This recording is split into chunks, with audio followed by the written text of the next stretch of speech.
सभी को मेरा प्रणाम। Welcome back to my channel Vak Amrini Jyotish. No, welcome me back to my channel. मैं आती ही नहीं हूँ, तो welcome me back to my channel Vak Amrini Jyotish. So let me just share this कि मैं ना अभी से फ्री में क्लास लेने वाली हूँ यूट्यूब में। I am going to teach jyotish. बहुत बेसिक से स्टार्ट करेंगे और सबसे पहले हम लोग अपने अपने भगवान का नाम, इष्ट का नाम और गुरु का नाम लेंगे। तो जस्ट वांट टू से दिस प्रेयर। पहले तो ओम गुरवे नमः। ओम गुरवे नमः। हमारे जो गुरु है, जो हमारे सब में शामिल है, उस गुरु को प्रणाम। गुरु शुक्राचार्य को भी प्रणाम और देवगुरु बृहस्पति को भी प्रणाम। और हम जिन गुरु से भी सीखते हैं उनको भी शत शत नमन, कोटि कोटि प्रणाम।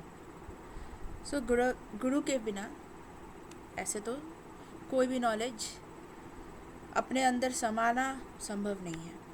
तो हम लोग हमेशा गुरु और गुरुतुल्य व्यक्ति को प्रणाम करते हैं। हमारे आत्मा, हमारी चेतना, उसमें ईश्वर का वास होता है। तो ईश्वर स्वयं ज्ञान है, ज्ञान के प्रतीक है। ईश्वर स्वयं प्रेम के प्रतीक भी है।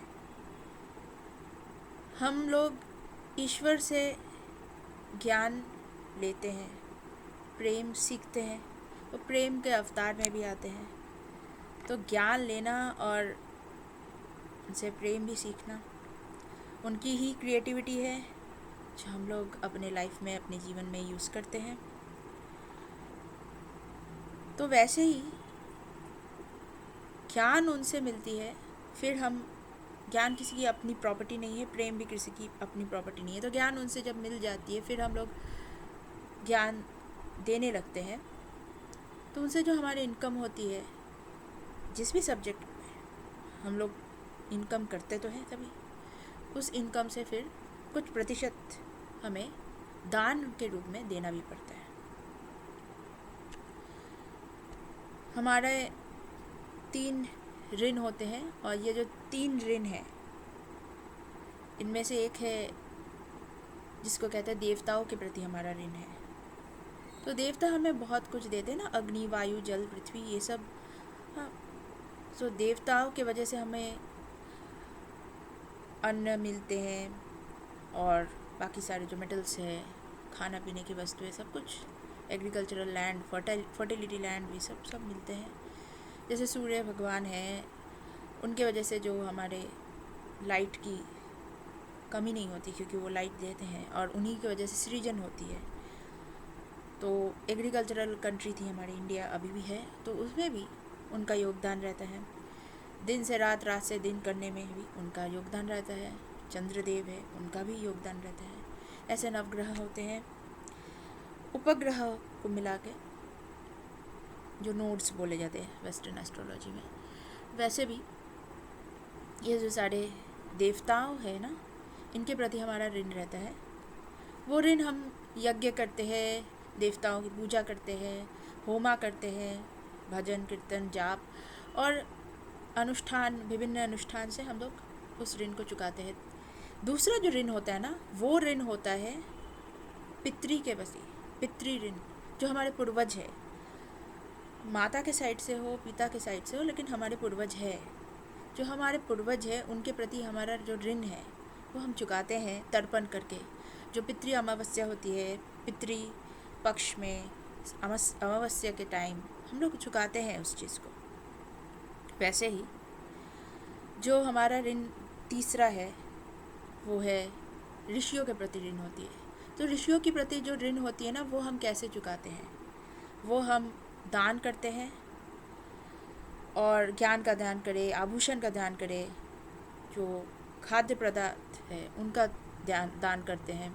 हम लोग खाद्य पदार्थ की जो दान करते हैं, जैसे कि हम लोग कहीं किसी वृद्धाश्रम में, ऑर्फनेज में, या अंडर प्रिविलेज चिल्ड्रन में बुक्स, एडुकेशंस के लिए दान करते हैं, बच्चों के लिए, ये सब दान पुण्य का काम होता है। इनसे हम लोग ऋषि जो जिससे हमारे गोत्र आते हैं, हमारे जो सनातन शास्त्र है और जो सनातन के परिवार है उनमें गोत्र के सिस्टम होते हैं, उस गोत्र के हिसाब से हम दान करते हैं ना, तो ऋषियों के प्रति जाती है।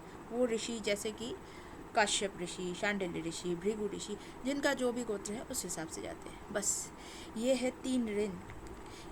और अब आते हैं कि वेदों में जो लिखा हुआ है, पुराणों में जो लिखा हुआ है, जो कहानियाँ लिखी गई है या जो भी स्तुति की गई है, हर उस स्तुति को समझने के लिए, हर देवताओं को समझने के लिए कि क्या असल में क्या उनका एप्लीकेशन है हमारे लाइफ में, इसलिए ज्योतिष बहुत ज़रूरी है। तो ज्योतिष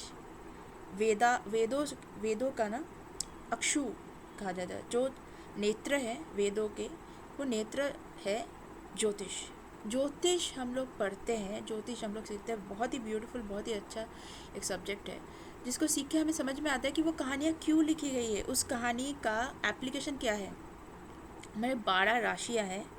एक 360 डिग्री स्पेस अगर हम लोग विजुअलाइज कर सके अच्छे से, हमारे जो पृथ्वी है, भूलोक, उनकी जो चारों तरफ ऐसे 360 डिग्री जो स्पेस है, एक ध्रुव तारा रहता है, उसके आसपास पूरा रोटेशन वाइज ना, जहाँ पे दिखेगा कि गोल करके, गोल आकार में उस ध्रुव तारा के, वहाँ हमें मिलेगा कि हम बहुत सारे नक्षत्र मिलेंगे। हाँ, 27 बोले जाते हैं नक्षत्र जो मिलेंगे।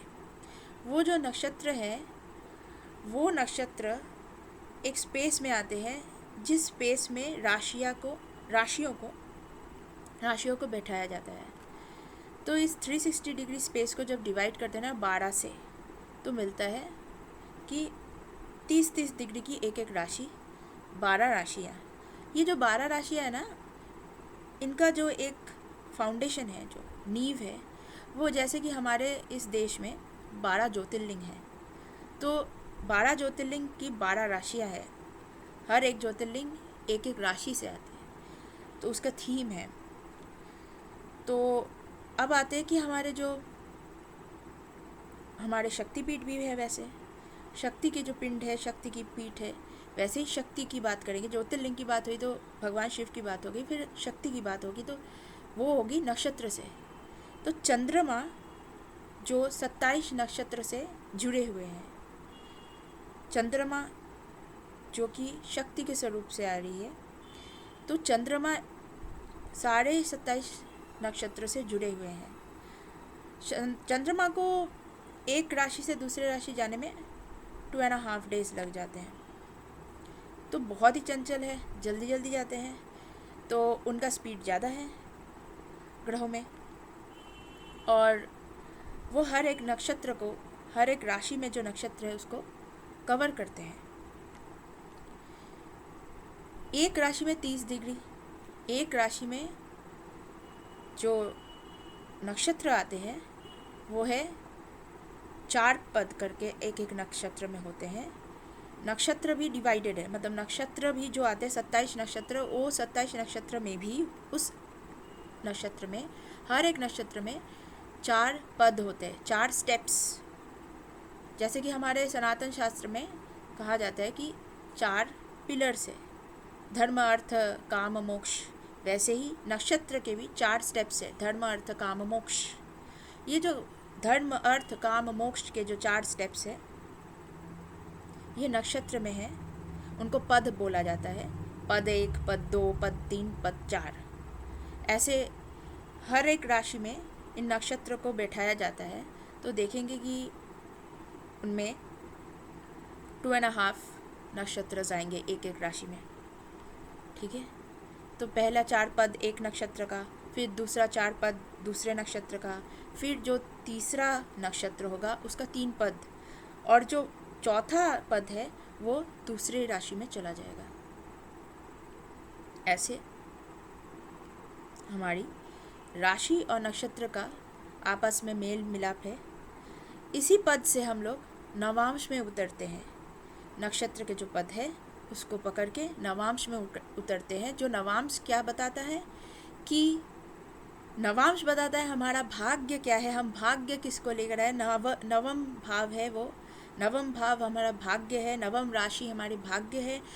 ये नवम जो नक्षत्र पद है, इसको जब हम लोग 9 बार एक राशि को डिवाइड करते हैं, एक 30 डिग्री की जो राशि है उसको 9 बार डिवाइड करते हैं, तो हम लोग भाग्य के आमसा में, भाग्य के डिवीजन में पहुंच जाते हैं। और हम लोग देख सकते हैं कि हम भाग्य क्या लेकर आए हैं, फाइनल आउटकम क्या होगा। जो कुंडली है आपकी D1 राशि चार्ट, वो फाइनल आउटकम नहीं है, वो आपको पॉसिबिलिटीज़, कंडीशंस क्या मिलेंगे वो बताया जाता है। क्या कंडीशन मिले, क्या एनवायरनमेंट मिले, कैसे आप जन्म लिए, कैसे आपका ग्रोथ हो रहा है, ये कंडीशंस जो आपको मिल रहे हैं ना, जिसको आप रिएक्ट कर रहे हैं, क्या हाँ कर रहे हैं, ना कर रहे हैं, वो पुरुषार्थ है आपका। लेकिन जो कंडीशंस मिले हैं वो प्रारब्ध है आपकी, कि आपको मिले हैं। लेकिन अब पुरुषार्थ करके उसी प्रारब्ध, उसी एनवायरनमेंट में, उसी स्पेस में अपना एक्शन लेकर आप कहाँ पहुँचेंगे फाइनली, वो भाग्य का आमसा दिखाएगा कि आपका भाग्य आपको कहाँ ले जाएगा, कितने संघर्ष के बाद ले जाएगा, कैसे ले जाएगा, या इजी वे में ले जाएगा, केक वॉक होगा, कैसे आप पहुँचेंगे वो दिखाता है। तो अभी हम लोग थोड़ा सा, मैं अपने गुरु का नाम लूँगी और उन्हीं को ये वीडियो डेडिकेटेड है आज के लिए। हर दिन ही करूँगी पर आज के लिए भी यही। स्थापकाय च धर्मस्य सर्वधर्मस्वरूपिणे अवतार वरिष्ठाय रामकृष्णाय ते नमः। ओम नमो भगवते श्री रामकृष्णाय नमो नमः। ओम नमो भगवते श्री रामकृष्णाय नमो नमः। To the one who came to establish spirituality, one who is the personification of all faiths and religion, one who is the greatest embodiment of the divine, to that Ramakrishna I offer my salutations. ओम नमो भगवते श्री रामकृष्णाय नमो नमः।